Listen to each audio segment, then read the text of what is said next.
What is this, another RPG video? Finally? After like months? Yes. Today we are going to talk about characters what fight good with weapons and stuff. Welcome back to System Agnostic Classes. Here are your usual caveats. All of the RPG classes listed here that I talk about are meant to be system agnostic entirely. It's not about how your personal RPG system handles them. That is sort of the point. These classes are listed in a way that I like to play them, and that I like to name them, and that I like to see them, and if your nomenclature differs from mine somewhat, please do not be offended. That is totally cool. Yo. And also, we don't really do true facts and historical accuracy here. This is all just names to describe things in secondary worlds. With that out of the way, and a promise of a bit of subversion toward the end, let's get started.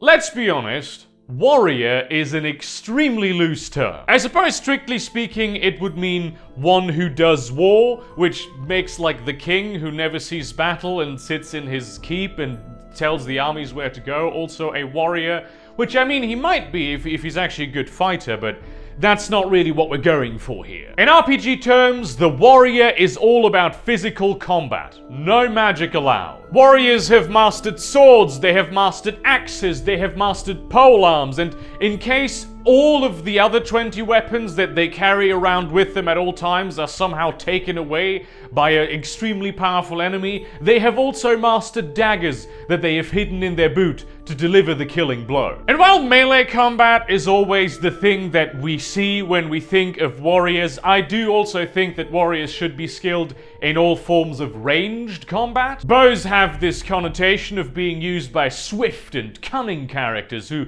are certainly, they have dexterity, they are cool as ice, but they don't have muscles so dense that they have their own gravitational pull. But drawing a bow, if you're not using a recurve bow, is actually not all that easy when you don't have a lot of strength. And when you do have Herculean super strength, you can have bigger bows with longer drawstrings so you can shoot heftier arrows farther distances with more impact. And that is very much within the warrior's ballpark. Remember that the warrior does war, and tactics and strategy are two very essential elements to doing war properly.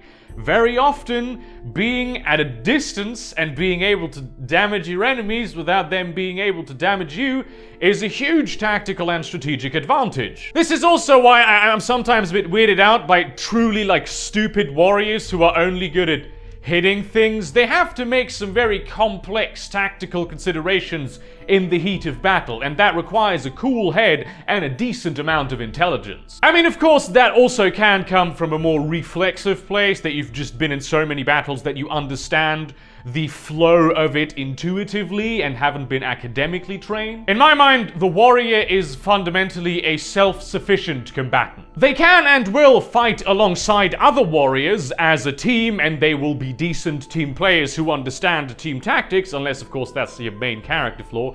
But when push comes to shove, they are lethal on their own also. The archetypal warrior is a violent person, but often lacks martial discipline. He fights where he chooses, joins the causes that he finds most appealing, and above all, is sort of a cause in his own right. I tend to think of warriors as fighters who enjoy the fight and the glory more than the coin, which is not to say that they will say no to wealth or that they won't need coin or demand it, but it's more than just a profession to them. Fighting is a way of life. They will always seek to improve their skills and fight challenging opponents, sometimes to the detriment of maybe a battle as a whole, where they will do something that is strategically very disadvantageous in pursuit of some sort of legendary deed. Warriors are the types of characters that slay dragons. They have a certain presence on the battlefield. They attract attention. They should have a personal mythos, something larger than life, something that precedes them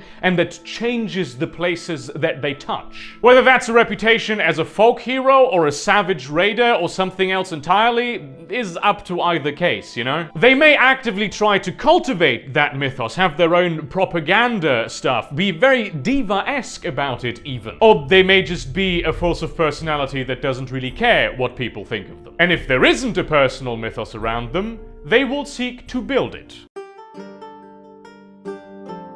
A soldier is just as skilled in the use of weapons as a warrior. Maybe the weapons that the soldier uses are less exotic, the training is more standardized, but they are still heavily armed killing machines. They may be more about swords and polearms than other weapons, but that's really just a personal preference thing. That's just how I picture them. The main difference is that while the warrior is all about their personal story and their personal glory, the soldier is more about getting paid properly and the glory and integrity of the banner under which they serve. A soldier is a consummate professional. They may care about their reputation within their professional circles, but outside of that, it doesn't really matter that much. They don't necessarily revel in killing, they're just very good at it, and it turns out it takes less of a toll on them than others. A soldier's life is dominated by discipline. They get up in the morning and they have routines and they organize themselves and others. They are fundamentally team players, cogs in the larger war machine. If they are in it for the honor, that honor will be represented by whoever they fight for. The whole warrior breaking formation thing to do some great stuff in pursuit of glory or honor might be even a major character flaw for a soldier. A soldier won't break down when having to fight alone. They're still a trained killer, but they're trained primarily to fight with other people who are also trained. Instruction and just knowledge about how combat and warfare works may be a very important part of what defines this character. They may just be a teacher that likes to train the untrained. Because soldier training is to a degree academic, so it's the task of already trained soldiers to go to a place where you need, say, reinforcements, you get the farmers, and you teach them the basics of fighting properly. This also means that soldiers aren't just order-following machines. They must also be able to make decisions, and depending on their place in the hierarchy, it'll be smaller decisions like their local team, or really large strategic things like when they command the whole battalion. Ironically, the fact that they fit into everyday society better than the warrior makes them less well-adjusted to fit into everyday society. If thrust in a place that isn't steeped in military culture, like a non-military tavern, just a regular tavern where the townsfolk go, a soldier will tend to stick to his own kind and not necessarily be celebrated as a warrior would be, because they're not an individual hero. In fact, depending on the specific character, sometimes if they have actually done a heroic deed as an individual and the townsfolk toast them for it, they might be uncomfortable with that. And of course, it's not all about the killing and the combat for the soldier. As a matter of fact, every day that you don't fight, but you get paid, is a better day than a day where you do fight. Guard duty, or, escorting some people through a somewhat dangerous area as a deterrent, but nothing happens because you're an effective deterrent, may be boring, there may be no glory in it, but you do get to go back to your wife and kids when the tour is over. I have an aversion to mounted combat. I don't know, I just don't find it as cool as maybe I should. But knights are all about that mounted combat. They come with lances, they come with the DLC horse armor, everything. Which is obviously not to say that knights sort of lack an ability to dish out damage without their horses.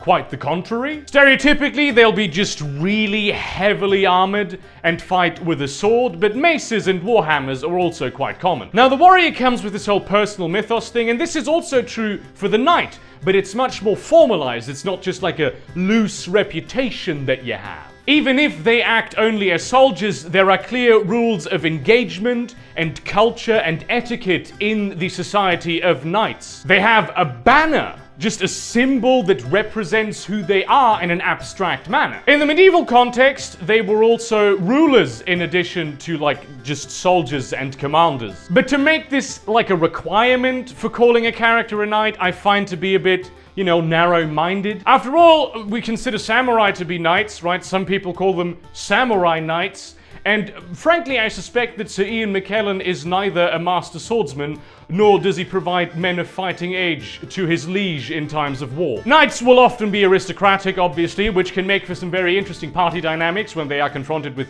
commoners they sort of patronize a little bit, or maybe foreigners that they consider uncultured. They don't need to hate commoners, they just condescend to them in a way where they're dicks, but with the best of intentions. It's like when a commoner does something that isn't really all that exceptional, the knight might go, oh, I didn't know the small folk could even do something this impressive, like just juggling well, or just using a three-syllable word.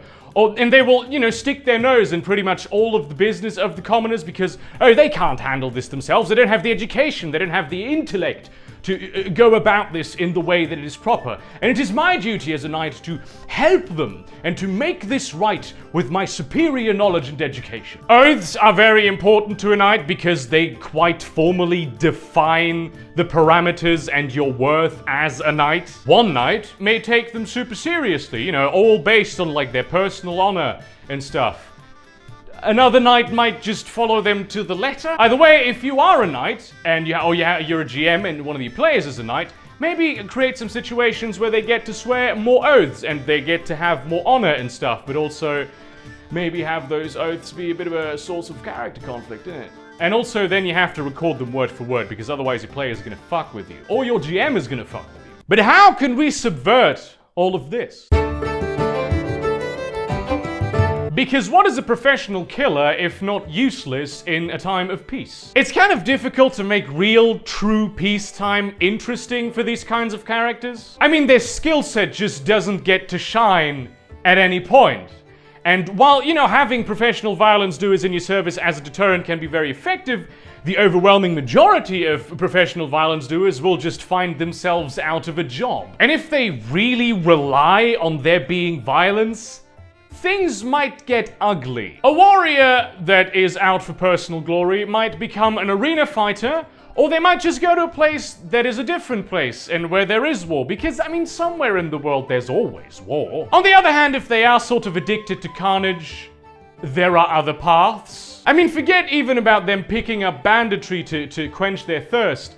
Have a very similar thing where the serial killer who is actually a combat veteran is not a very prominent trope, but it is a trope. And on the other side of that coin, you might find a soldier who has joined the City Watch. Depending on their skill set and how smart they are, they may well be an investigator on the trail of that very same serial killer. While the warrior offers a great place to explore the mental horrors of war, the soldier has more of a societal role, the societal problems that come with being a soldier, being a combat veteran, because he is indispensable to society as such. He serves for security, but also he's a foreigner to them. He has seen things that most people wouldn't understand. And knights, knights just they grow fat and old, and maybe they've never swung a sword in their life and were just born into being the ruler of a place.